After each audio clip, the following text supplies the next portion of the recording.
Hello, तो जय हिंद दोस्तों, स्वागत है आपका जीके जी सुमित की इस यूट्यूब चैनल पर। आज देखने वाले हैं हम लोग BSSC CGL 4 के लिए, जो कि हमारा आज प्रैक्टिस सेट नंबर 5 होने वाला है। तो चलिए क्वेश्चन की ओर चलते हैं। अगर हमारा प्रैक्टिस सेट 4, 3, 2, 1 नहीं देखे हैं तो आप लोग हमारा प्लेलिस्ट में पड़ा हुआ जा करके देख लीजिए और उससे जितना भी क्वेश्चन बनता है बना लीजिए। एक बार सेट लगा लीजिए तो बहुत अच्छा रहेगा। तो चलिए क्वेश्चन की ओर चलते हैं। आइए देखते हैं क्वेश्चन नंबर 1 क्या कहता है। क्वेश्चन नंबर 1 है, दीर्घ निकाय और महावस्तु नामक साहित्य रचनाएं निम्नलिखित में से किसके बारे में बताती है। तो दीर्घ निकाय और महावास्तु नामक साहित्य रचनाएं जो है किसके बारे में बताती है। तो यह बताती है विभिन्न प्रकार के व्यवसायों के बारे में बताती है, जो कि हमारा option number C right answer हो जाएगा। आगे देखिए क्वेश्चन नंबर 2 है, मौर्य काल की वास्तुकला के संदर्भ में निम्नलिखित कथनों में से कौन सा कथन असत्य है। तो कौन सा कथन असत्य पूछ रहा है। तो असत्य कथन देखिए, बड़े पैमाने पर पत्थर की इमारत बनाने का कार्य आरंभ हुआ था, जो कि बिल्कुल सही है। आरंभ हुआ था, बड़े पैमाने पर पत्थर का इमारत बनाने का कार्य आरंभ हुआ था। पत्थर के स्तंभ राजस्थान में तैयार किए जाते थे। नहीं, ये बिल्कुल गलत है, राजस्थान में तैयार नहीं किए जाते थे, तो गलत ही पूछा है। तो गलत ऑप्शन नंबर बी इसका राइट आंसर हो जाएगा, ऑप्शन नंबर बी।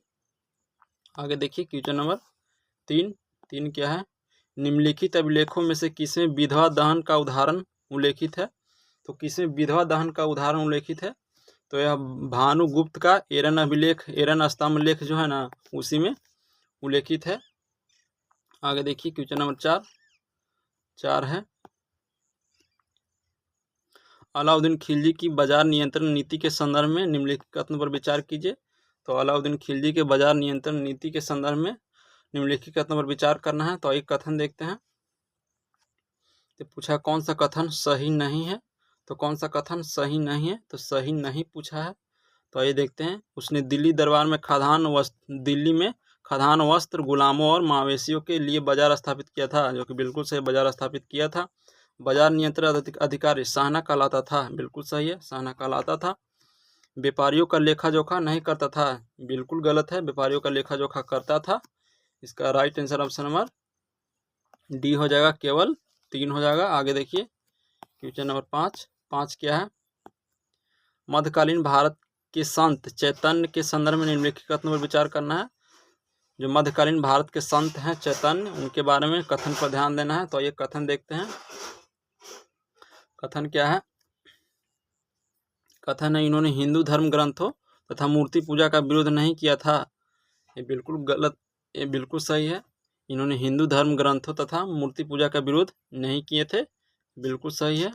इन्हें परंपरावादी दार्शनिक माना गया था, जो कि बिल्कुल गलत है, इन्हें परंपरावादी दार्शनिक नहीं माना गया था। इसका राइट आंसर क्या हो जाएगा, पूछा है कौन में से कौन सा कथन असत्य है। तो असत्य कथन कौन सा है, बी नंबर असत्य है, केवल 2। आगे देखिए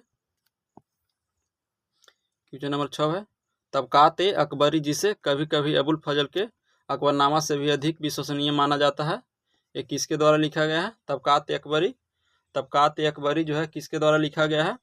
तो ये लिखा गया है निजामुद्दीन अहमद द्वारा, यानी ऑप्शन नंबर 20 का राइट आंसर हो जाएगा। आगे देखिए, किस मुगल शासक ने चित्रकारी के लिए कारखाने बनवाए थे। तो किस मुगल शासक ने चित्रकारी के लिए कारखाने बनवाए थे। तो इसका राइट आंसर क्या हो जाएगा, right answer option number B हो जाएगा, अकबर ने बनवाए थे। आगे देखिए 8 नंबर क्वेश्चन क्या कहता है। 8 नंबर क्वेश्चन है, शिवाजी की भू राजस्व व्यवस्था के संदर्भ में निम्न में से कौन सा कथन सत्य है। तो निम्न में से कौन सा कथन सत्य है, सत्य पूछा है। ये भूमि की नपाई रस्सी के स्थान पर काठी या जरीब से किया जाता था, जो कि बिल्कुल सही है। शिवाजी ने जमींदारी व जागीरदारी का विरोध करते हुए रैयतवाड़ी व्यवस्था को अपना लिया था, ये भी सही है।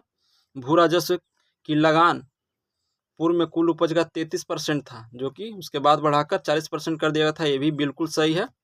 इसका राइट आंसर क्या हो जाएगा, ऑप्शन नंबर डी, इनमें सभी जो है सही कथन है। आगे देखिए क्वेश्चन नंबर 9, गांधी जी के पहले आंदोलनों के संबंध में निम्नलिखित घटनाओं का सही कालानुक्रमिक व्यवस्थित करना है। तो आइए देखिए, तो सही कालानुक्रमिक व्यवस्था करना है। तो सबसे पहले क्या घटा था, सबसे पहले प्रथम सविनय अवज्ञा आंदोलन, जो कि कब हुआ था, आप लोग कमेंट कीजिएगा। उसके बाद हुआ था पहली भूख हड़ताल, उसके बाद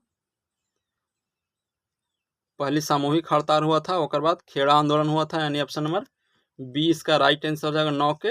आगे देखिए, गांधी जी ने कांग्रेस से अपने इस्तीफे की घोषणा कब की थी? जो गांधी जी ने कांग्रेस से अपने इस्तीफे की घोषणा कब किया था? तो 10 का राइट आंसर क्या हो जाएगा? 1934 में किया था। आगे देखिए,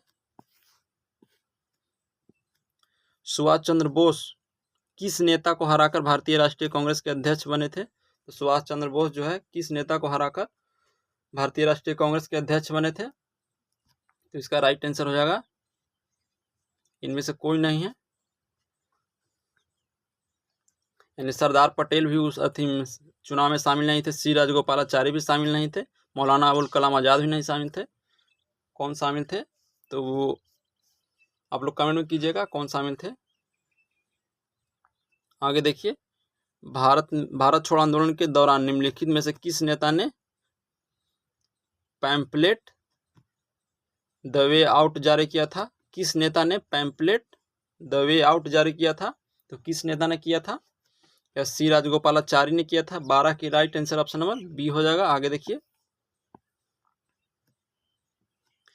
निम्नलिखित में से कौन सा सामाजिक सुधार भारत में विलियम बेंटिक द्वारा शुरू नहीं किया गया था? तो कौन सा सामाजिक सुधार विलियम बेंटिक द्वारा शुरू नहीं किया गया था? तो 13 का राइट आंसर क्या होगा? 13 का right answer option number C हो जाएगा, जो कि ठगी प्रथा है।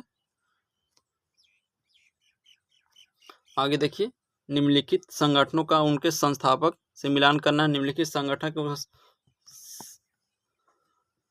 संस्थापक से मिलान करना है। निम्नलिखित संगठनों का उनके संस्थापक से मिलान करना है। पहला है इंडियन एसोसिएशन। इंडियन एसोसिएशन की स्थापना किसने किया था? तो इंडियन एसोसिएशन की स्थापना किसने किया था? एक किया था सुरेंद्र बनर्जी ने किया था। ऑप्शन नंबर 4 हो जाएगा, 1 के 4, 1 के 4 हो जाएगा। सतहत महाजन सभा, सतास महाजन सभा कौन है? सतास महाजन सभा के इसका क्या हो जाएगा? बी के 1 हो जाएगा, यानी बॉम्बे प्रेसिडेंसी एसोसिएशन के, बॉम्बे प्रेसिडेंसी एसोसिएशन के कौन होगा? तो सी के 3 हो जाएगा, के टी तिलंग हो जाएगा। अब पूर्ण सार्वजनिक सभा के एम.जी. रनाडे हो जाएगा। इसका राइट आंसर क्या होगा? ऑप्शन नंबर सी हो जाएगा, जो कि बिल्कुल राइट है। आगे देखिए, निम्नलिखित में से अग्नेय चट्टान के संबंध में कौन सा कथन असत्य है? तो निम्नलिखित में से अग्नेय चट्टान के संबंध में कौन सा कथन असत्य है? देखिए, अग्नेय चट्टान की उत्पत्ति मैग्मा के जमाव के कारण बनता है, बिल्कुल सही है। इस चट्टान की से काली मिट्टी का निर्माण होता है, ये भी सही है। अग्नेय चट्टान जीवाश्म पाए जाते हैं, अग्नेय चट्टान में जीवाश्म नहीं पाए जाते हैं, बिल्कुल गलत है। तो इसका राइट आंसर क्या हो जाएगा? 15 के ऑप्शन नंबर सी हो जाएगा। आगे देखिए, अफ्रीकी महाद्वीप के एटलस पर्वत का विस्तार निम्न से किस क्षेत्र तक देखा जाता है? अफ्रीकी महाद्वीप के एटलस पर्वत का विस्तार निम्नलिखित में किस क्षेत्र तक देखा जाता है? तो इसका राइट आंसर हो जाएगा मोरक्को, अल्जीरिया और ट्यूनीशिया तक देखा जाता है। इसका ए नंबर राइट आंसर है, ऑप्शन नंबर ए। आगे देखिए, निम्नलिखित में से कौन सी नदी विषुवत रेखा को 2 बार काटती है? तो विषुवत रेखा को 2 बार कौन काटती है? तो विषुवत रेखा को 2 बार कौन काटती है? और माही नदी कर्क रेखा को काटती है, लिम्पोपो नदी मकर रेखा को काटती है, और इनमें से कोई नहीं, नील नदी भी नहीं काटती है। तो इसका डी नंबर राइट आंसर हो जाएगा। आगे देखिए, निम्नलिखित में से किस महासागर में सबसे चौड़ी महाद्वीपीय मग्र तट स्थित है? सबसे चौड़ी महाद्वीपीय मग्र तट स्थित है, किस महासागर में स्थित है? तो इसका राइट आंसर हो जाएगा आर्कटिक महासागर में, ऑप्शन नंबर सी हो जाएगा। आगे देखिए, निम्नलिखित कथनों पर विचार करना है। निम्नलिखित कथनों पर विचार करना है। निम्नलिखित कथन पर विचार करना है। तो आइए देखिए, विषुवत रेखा से ध्रुवों की ओर बहने वाली धारा को गर्म जल धारा बोलते हैं, जो कि बिल्कुल सही है। ध्रुवों से विषुवत रेखा की ओर प्रवाहित होने वाली धारा ठंडी जल धारा कहलाती है, बिल्कुल सही है। लेब्राडोर जल धारा अटलांटिक महासागर गर्म जल धारा है, नहीं, यह ठंडी जल धारा है। इसका राइट आंसर क्या हो जाएगा? ऑप्शन नंबर ए हो जाएगा, केवल 1 और 2 सही है। आगे देखिए, निम्नलिखित में से कौन सा कथन सत्य नहीं है? निम्नलिखित में से कौन सा कथन सत्य नहीं है पूछा है। तलदंदा नहर का उद्गम महानदी से हुआ है? नहीं, बिल्कुल गलत है। त्रिवेणी नहर सोन नदी से निकलती है।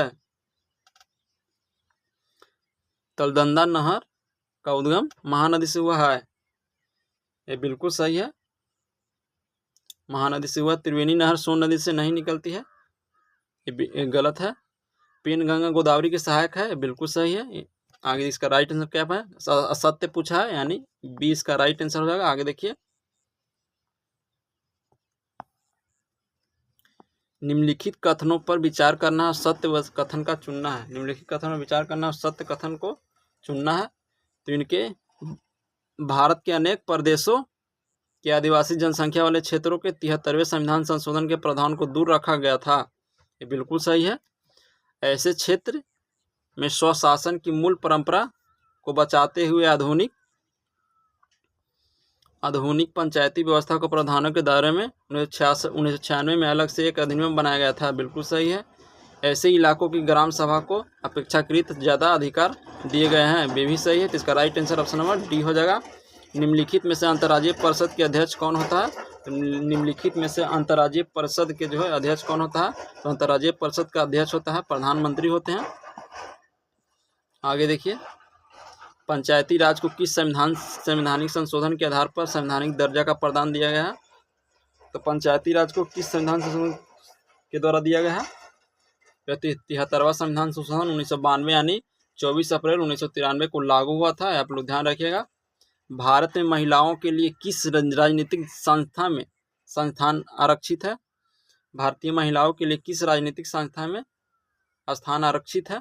तो किस राजनीतिक संस्था में स्थान जो है आरक्षित है?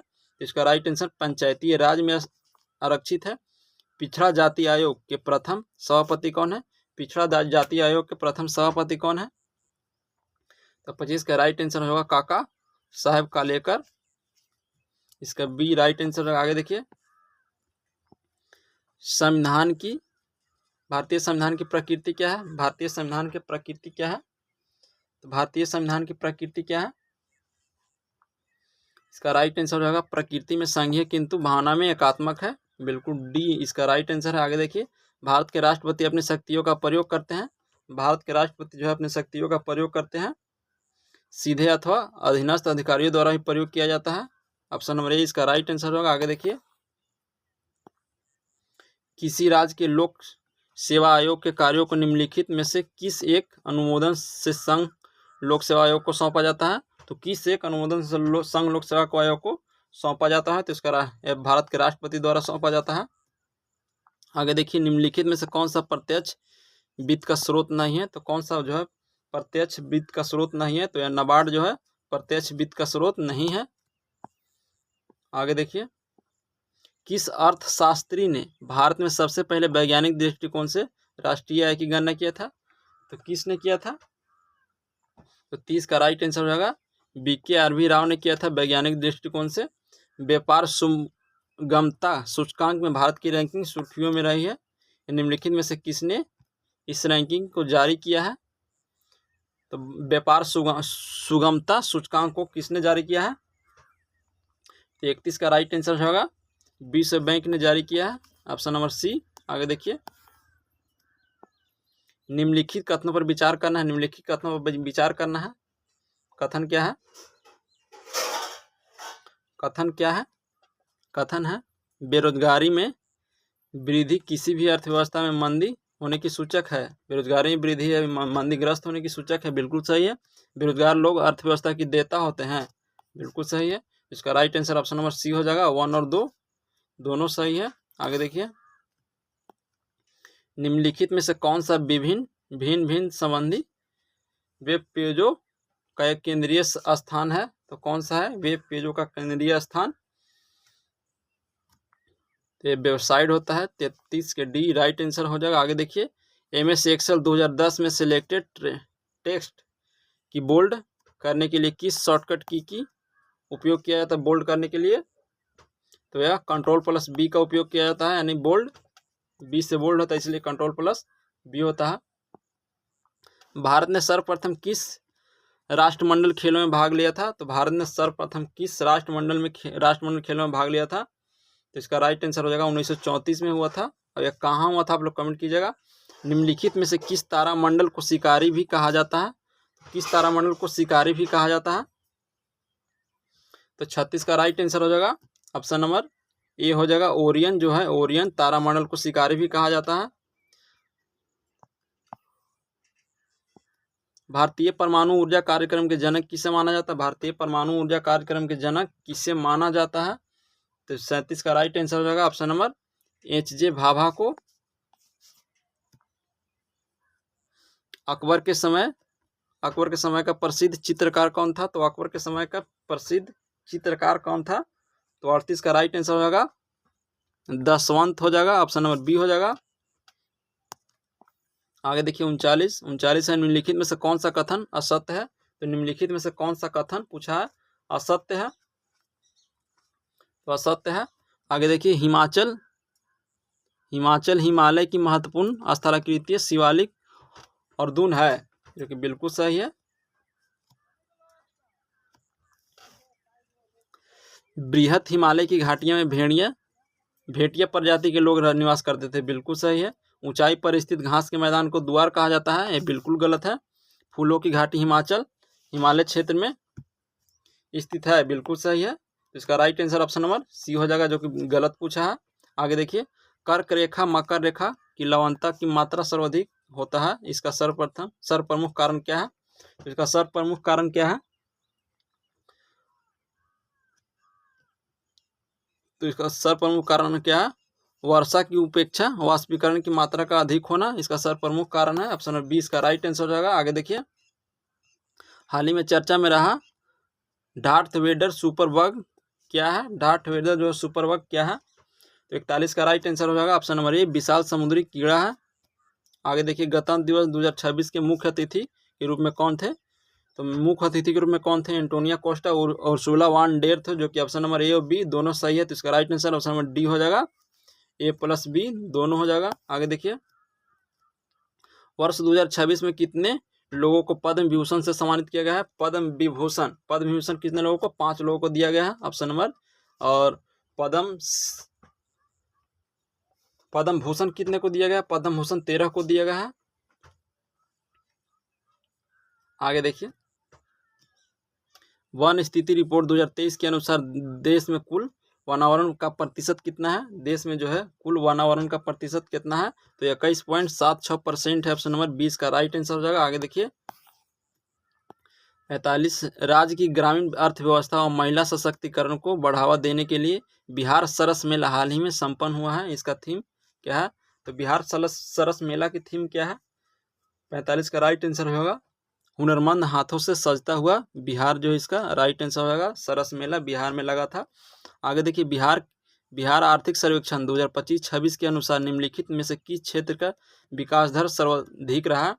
तो किस क्षेत्र का विकास दर जो है सर्वाधिक रहा है? तो 46 का राइट आंसर होगा ऑप्शन नंबर बी द्वितीय क्षेत्र को रहा है। आगे देखिए विश्व पैरा एथलेटिक्स चैंपियन का 12वां संस्करण निम्नलिखित में से कहाँ आयोजित किया गया है? विश्व एथलेटिक्स चैंपियनशिप का 12वां संस्करण कहाँ आयोजित किया गया है? तो 47 का right answer option number B हो जाएगा, भारत में आयोजित किया गया है। आगे देखिए प्रकृति संरक्षण के लिए अंतर्राष्ट्रीय संघ का नया सदस्य कौन बना है? प्रकृति संरक्षण के लिए अंतर्राष्ट्रीय सदस्य देश कौन सा बना है? तो सदस्य देश कौन सा बना है? 48 का राइट आंसर होगा आर्मेनिया, जो कि ऑप्शन नंबर ए है। आगे देखिए केंद्रीय बजट 2026-27 के अनुसार कितने करोड़ रुपए राजस्व घाटा होने का अनुमान लगाया है? तो कितने करोड़ रुपए को राजस्व घाटा होने का अनुमान लगाया गया है? तो इसका राइट आंसर हो जाएगा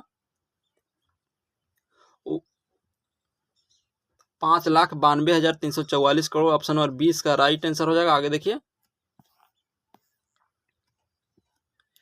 टाइम हायर एजुकेशन की 2026 की विश्व यूनिवर्सिटी रैंकिंग में कौन सा विश्वविद्यालय पहले स्थान पर आया है?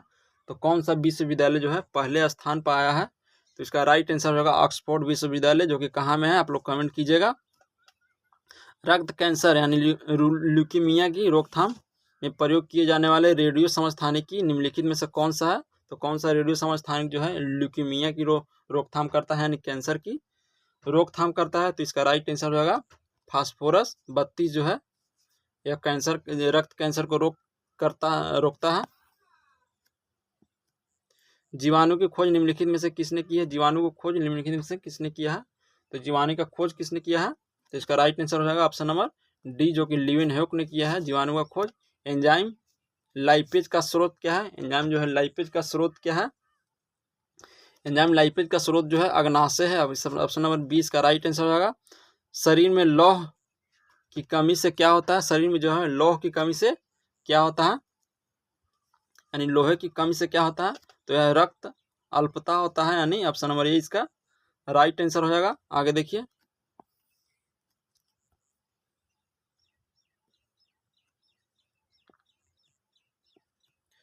कोशिका की शक्ति का स्रोत क्या है? कोशिका की शक्ति का स्रोत क्या है?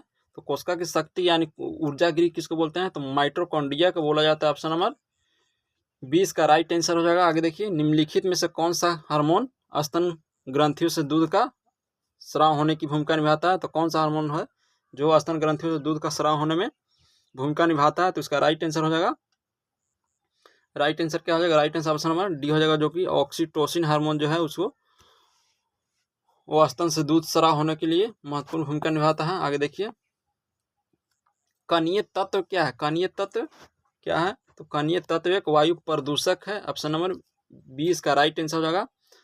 सर्वप्रथम मानव हृदय प्रत्यारोपण हुआ था। सर्वप्रथम जो है मानव हृदय प्रत्यारोपण हुआ था, वो कहाँ में हुआ था? सर्वप्रथम मानव हृदय जो प्रत्यारोपण हुआ था या कहाँ हुआ था? दक्षिण अफ्रीका में हुआ था। ऑप्शन नंबर सी इसका राइट आंसर हो जाएगा। आगे देखिए, प्रकाश संश्लेषण होता है। प्रकाश संश्लेषण होता है किसमें? प्रकाश संश्लेषण जो होगी, प्रकाश संश्लेषण की प्रक्रिया किसमें होता है? तो इसका राइट आंसर हो जाएगा ऑप्शन नंबर सी, क्लोरोप्लास्ट में जो होता है, माइक्रो क्लोरोप्लास्ट में जो होता है प्रकाश संश्लेषण की प्रक्रिया होता है। मेंडल के आनुवंशिकता का सिद्धांत किस पर आधारित है? तो मेंडल के आनुवंशिकता के सिद्धांत किस पर आधारित है? तो इसका राइट आंसर क्या हो जाएगा? राइट आंसर होगा लैंगिक जनन पर आधारित है मेंडल के आनुवंशिकता का सिद्धांत, जो कि बिल्कुल right answer option number C हो जाएगा। आगे देखिए, भार और द्रव्यमान में अंतर क्या है? भार और द्रव्यमान में अंतर क्या है? भार और द्रव्यमान में क्या अंतर है? तो इसका राइट आंसर क्या हो जाएगा? भार वह बल है जिसके साथ गुरुत्वाकर्षण किसी भी वस्तु पर कार्य करता है, जबकि द्रव्यमान किसी वस्तु पदार्थ की मात्रा है। द्रव्यमान जो है किसी वस्तु पदार्थ की मात्रा है, लेकिन भार वह बल है जिसके कारण गुरुत्वाकर्षण किसी भी वस्तु पर लगता है।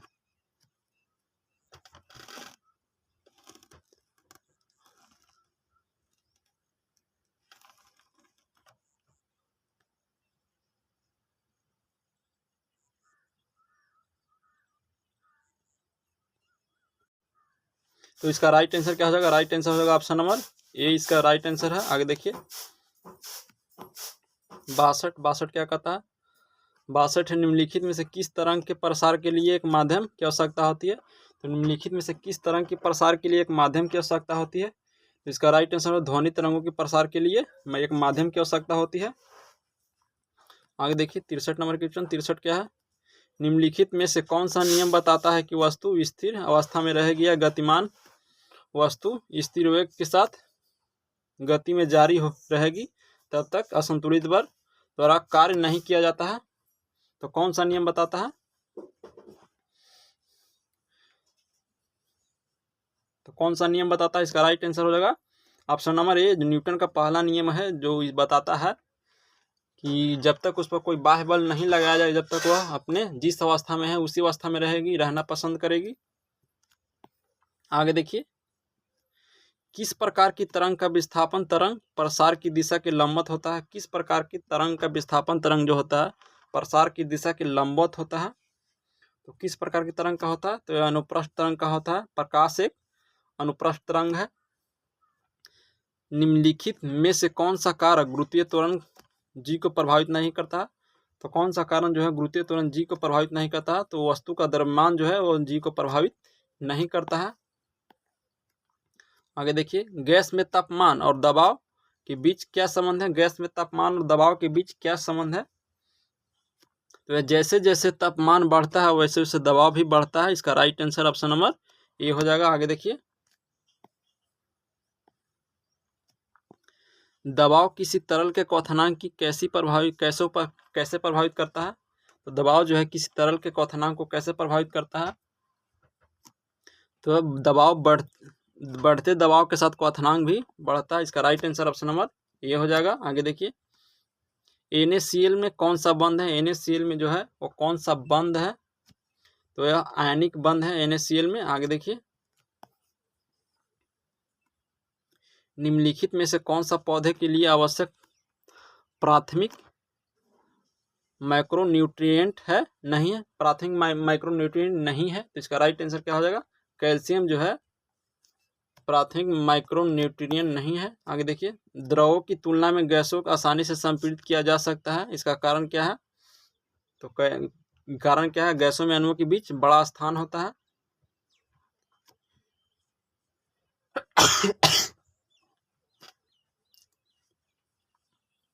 गैसों में अणुओं के बीच जो होता है बड़ा स्थान होता है। इसका right answer option number A हो जाएगा। आगे देखिए, बारूद निम्नलिखित में से किसका मिश्रण होता है? बारूद जो है निम्नलिखित में से किसका मिश्रण होता है? तो गंधक का भी होता है, गंधक, पोटेशियम और नाइट्रेट की मिश्रण होता है, तीनों का मिश्रण होता है। इसका डी राइट आंसर होगा, ऑप्शन नंबर डी हो जाएगा। आगे देखिए, तरल पेट्रोलियम गैस एलपीजी के मुख्य घटक कौन है? तो एलपीजी के मुख्य घटक कौन है? इसका राइट आंसर होगा प्रोपेन और ब्यूटेन जो है एलपीजी के मुख्य घटक है। आगे देखिए, न्यूट्रॉन के बारे में निम्नलिखित में से कौन सा कथन सही है? तो न्यूट्रॉन के बारे में निम्नलिखित में से कौन सा कथन सही है? इनके साथ कोई शुद्ध विद्युत आवेश नहीं जुड़ा होता है, बिल्कुल सही है। यह एक परमाणुक कण है, ये भी सही है। न्यूट्रॉन का द्रव्यमान प्रोटॉन से थोड़ा अधिक होता है, बिल्कुल गलत है। इसकी खोज जेम्स चैडविक ने किया था। न्यूट्रॉन का खोज किसने किया था? न्यूट्रॉन का खोज किसने किया था? इसका राइट आंसर क्या हो जाएगा? 73 का right answer option number A हो जाएगा। आगे देखिए, किसी परमाणु के मुख्य कोश में इलेक्ट्रॉनों की अधिकतम संख्या क्या है? किसी परमाणु के मुख्य कोश में इलेक्ट्रॉनों की अधिकतम संख्या क्या है? तो यह 2n² द्वारा व्यक्त किया जाता है। आगे देखिए, CaSO4 × 12H2O निम्नलिखित में से किसका सूत्र है? तो किसका सूत्र है CaSO4 × 12H2O? तो किसका है? इसका राइट आंसर होगा 75 के, ऑप्शन नंबर डी हो जाएगा। प्लास्टर ऑफ पेरिस का रासायनिक सूत्र है। अगर आप लोग हमारा और भी प्रैक्टिस से देखना चाहते हैं तो कमेंट कीजिए और कमेंट में बताइएगा कि जिप्सम का रासायनिक सूत्र क्या होता है। और आगे हम मिलेंगे फिर 6 नंबर प्रैक्टिस सेट में। तो जय हिंद, जय भारत, जय मां सरस्वती।